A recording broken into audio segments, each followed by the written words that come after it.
अस्सलामुअलैकुम everyone and welcome back to my channel. तो कैसे हैं आप सब? आई होप आप सब बिल्कुल ठीक ठाक होंगे। आजकल बहुत से लोगों को कफ़र फ्लू की प्रॉब्लम हो रही है, तो मैं आप सब के लिए एक बहुत ही अच्छी रेमेडी लेकर आई हूँ जो कि शेयर की है मरियम परवेज़ ने, जो कि बहुत ही अच्छी व्लॉगर हैं, जो कि बेस्ट रेमेडी है कफ़र फ्लू के लिए।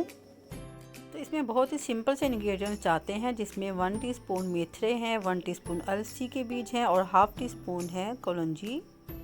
तो इसके लिए मैंने सबसे पहले एक पैन लिया है और उसमें मैंने 3 कप लिया है पानी।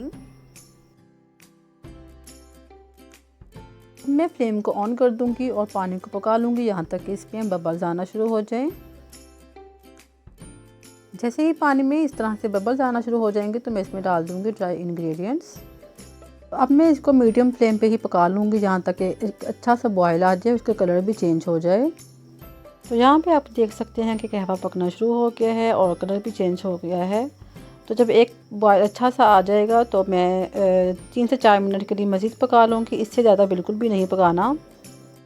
ये बहुत ही अच्छा कहवा, बहुत ही अच्छी रेमेडी है नज़ला ज़ुकाम और गले ख़राब के लिए, जो कि मैंने ख़ुद अपने घर पे यूज़ किए है अपने बच्चों के लिए। मैंने पहली दफ़ा इसको बनाया तो मुझे इसके बहुत ही अच्छे रिज़ल्ट्स मिले।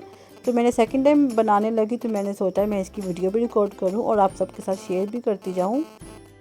तो ये कहवा छोटे और बड़े सब लोग यूज़ कर सकते हैं बआसानी। तो कहवा बन जाने के बाद हमने इसको इस तरह से छान के रख लेना है, वरना ये कड़वा भी हो सकता है। ठंडा होने पे आप इसको किसी बोतल में ट्रांसफ़र कर सकते हैं और 2 दिन आराम से यूज़ कर सकते हैं। अगर आपको मेरी वीडियो अच्छी लगी हो तो इसको लाइक शेयर करिएगा और अगर मेरे चैनल पे नए हैं तो इसको सब्सक्राइब करते जाइएगा। थैंक्स फॉर वॉचिंग एंड अल्लाह हाफिज़।